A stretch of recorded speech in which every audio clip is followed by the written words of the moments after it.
Good morning, my Real News Midday TV family. Thank you so much for tuning in this morning, and I'm wishing for everyone a wonderful and a productive day. And in the news this morning, elderly man injured in Maxfield Avenue shooting. An elderly man was injured in a gun attack on Maxfield Avenue in St. Andrew on Monday evening. According to reports, gunshots rang out shortly after 7 p.m., causing bystanders to scatter for safety. Gunmen reportedly opened fire on patrons gathered at a local shop and a bar in the area. Following the attack, the injured man was promptly transported to the hospital for treatment. The St. Andrew South Police have since launched an investigation into the incident. Hanover residents protest the police killings. Hanover was on edge on Monday morning as residents of Johnsontown staged a fiery protest along the heavily trafficked Montego Bay to Negril corridor, including at the Riley Bridge entrance to Lucy, in response to the police-involved deaths of two local men last Wednesday. The incident that sparked the unrest occurred when 21-year-old Jason Biggs Brown and 29-year-old Nicholas Nico Campbell, both from Johnsontown, were fatally shot during an alleged confrontation with members of the Jamaica Constabulary Force's Area 1 Fugitive Apprehension Team. The shooting, which occurred about 5:35 p.m. along the Mosquito Cove Main Road, also resulted in the death of Clive Greedy Lawrence, leader of the Caton Lane Defense Force gang from Mount Salem, St. James. Superintendent of Police Carlos Russell, the operations officer for Area 1, said a police team signaled a Toyota Voxy motor vehicle with 4 men aboard to stop. While the driver complied, the occupants reportedly exited and began shooting at the officers. During a running gun battle, 3 of the gunmen were shot and injured, and the 2 firearms retrieved from them, Russell said, adding that the 3 men were later pronounced dead at hospital. However, residents of Johnsontown vehemently dispute the police's account of the events, accusing the officers of unjustifiably killing Brown and Campbell after they were ordered out of the vehicle. "Me no know nothing about the man them from Montego Bay, where them say a gunman, but Biggs and Nico are no gunman," said one irate resident. "If them find the bad man with gun and kill him, that bad, but me coulda understand that, but why them kill the other man them?" Local residents claim the AFAT unit has been involved in several controversial shootings in the area, and while they do not condone violence, they are calling for greater accountability and oversight to ensure police actions are lawful. One resident questioned whether the Independent Commission of Investigations was effectively fulfilling its mandate to oversee police conduct, citing a recent shooting in the community. The resident alleged that while Indicom officers visited the scene initially and promised to return, they never did. "We don't want it to look like we're supporting criminals, because we're not. We just want to see that justice is being done. If we grow up around people and know they are not criminals, and then them get killed by the police under questionable circumstances, we must ask questions," one woman said to the news. "We want to support the police, but we want to be sure that they're operating lawfully." Following the most recent shooting, a team from Indicom visited the location. While the fire on the Riley Bridge caused some amount of panic as flames sparkled against the backdrop of the early morning haze, Janelle Ricketts, the community relations officer at the National Works Agency's Western Office, told the news that there was no significant damage to the structure. There was only superficial damage to the asphalt surface, she said. Increased rainfall expected Tuesday into Wednesday due to tropical wave. A slow-moving tropical wave that is currently impacting weather across Hispaniola is expected to move across Jamaica Tuesday into Wednesday and is forecast to impact weather conditions over the island during this period. The Meteorological Service of Jamaica says the projections are for cloudy conditions with periods of showers and thunderstorms, which may be heavy at times, to affect sections of most parishes, especially southern and northeastern parishes, beginning Tuesday morning through to Wednesday evening. Fishers and other marine interests, especially those inshore and offshore the south coast, are advised to exercise extreme caution as the sea conditions will deteriorate in the vicinity of showers and thunderstorms. The Met Service said that the tropical wave is also forecast to merge with a broad area of low pressure across the southwestern Caribbean Sea by Wednesday evening.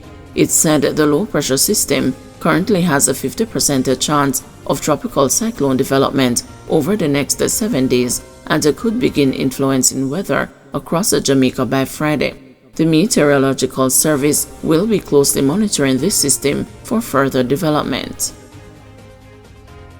Chang vows a policeman's shooting death will not be in vain. National Security Minister Dr. Harris Chang has vowed to rid the country of those who seek to destabilize the nation and instill fear following the death of Sergeant Patrick Mahoney. Sergeant Mahoney died in hospital on Monday morning from bullet wounds he sustained during an attack at his home in Bridgeport, St. Catherine on Thursday. The policeman was in his yard when he was shot by unknown assailants. He was attached to the St. Catherine North Police Division. Dr. Chang, who bemoaned the policeman's untimely death, asserts that the killing of those who uphold the law and the safeguard society will not be condoned or tolerated, and said the policeman's passing would not be in vain. He says that this incident is a stark reminder of the dangers that agents of the state face each day as they work to protect and serve communities. The National Security Minister says the safety and the well-being of all police officers is a top priority for the government. He added that as minister, he is resolute in his commitment to providing the necessary resources and the support to ensure officers can carry out their duties with the assurance of protection and respect. Dr. Chang is calling for the public to cooperate fully with the police as they carry out their investigations. St. Catherine North Police seized 3 illegal guns, 2 suspects killed. The St. Catherine North Police say they have seized 3 more illegal guns as part of their ongoing crackdown on criminal activities in Spanish Town and adjoining communities in the division. The firearms, along with 50 rounds of ammunition, were seized on the weekend. 2 of the firearms were seized following the fatal shooting of 2 suspects during reported confrontations with the police. This was disclosed by head of the division, Superintendent Hopton Nicholson, during a press briefing on Monday afternoon. The first one was on Saturday, November 9. Shortly after midnight along Job's Lane, a man attacked police officers who were in plain clothes with a firearm. The police officers immediately took evasive action and the man was shot and injured. A 9mm pistol loaded with 10 rounds was seized from this man. He was transported to the hospital where he was pronounced dead. Now, it is to be noted that this man was seen by the police in the Old Harbor space on Friday morning, sometime after 9 a.m., where it appeared as if he was a laborer doing construction in one of the housing schemes. He is encouraging builders and homeowners not to hire hoodlums on construction sites. The second suspect was killed in the Riversdale community. 51 illegal guns and 525 rounds of ammunition have been seized by the St. Catherine North Police since January. There has been a 40% reduction in murders in the division. Footpath erected in Maglesh, St. Andrew following road collapse. Residents of Maglesh in Mount Prospect, West Rural St. Andrew, who were marooned after a section of the road in their community collapsed, have resorted to using a temporary footpath for entry and exit. Speaking with the news, Member of Parliament Juliet Cuthbert Flynn said that the pathway is not ideal for any type of commute, but is the only available route. The road collapsed on November 2 during heavy rains. Mrs. Cuthbert Flynn says she has since procured marl for the road to make the trek easier.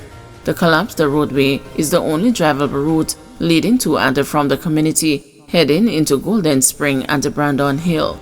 The MP says the National Water Commission has begun laying pipes to restore water supply to residents. But she says the National Works Agency is still conducting assessments to capture the extent of the road damage and the amount of funds needed for repairs.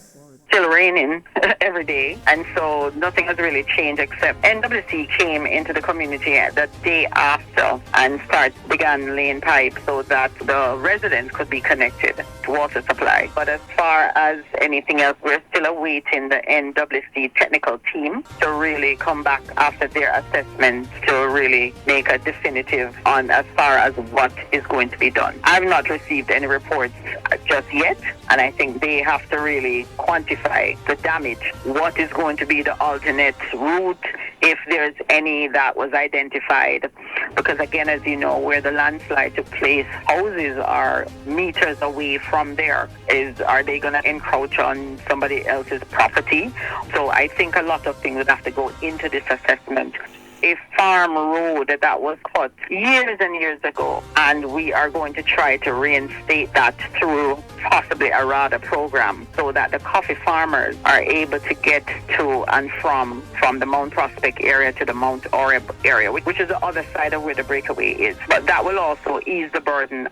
It's a longer route down into the Brandon Hill area, so we still will have to look to see exactly what we're going to do. Guys, thanks for watching. Please join us this afternoon at 2 p.m. for another news update.